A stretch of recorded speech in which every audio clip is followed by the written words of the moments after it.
of the last stage began over 2,000 years ago. How close do you and I think we are to the last day proper? This is why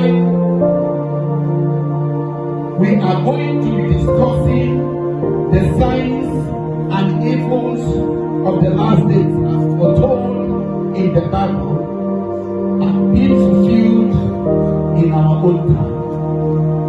Praise the Lord. So we are going to begin from today to discuss the signs of the last days. Number one,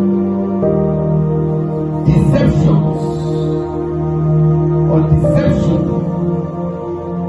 in the name of Christ is one of the signs of the last days. Praise the Lord.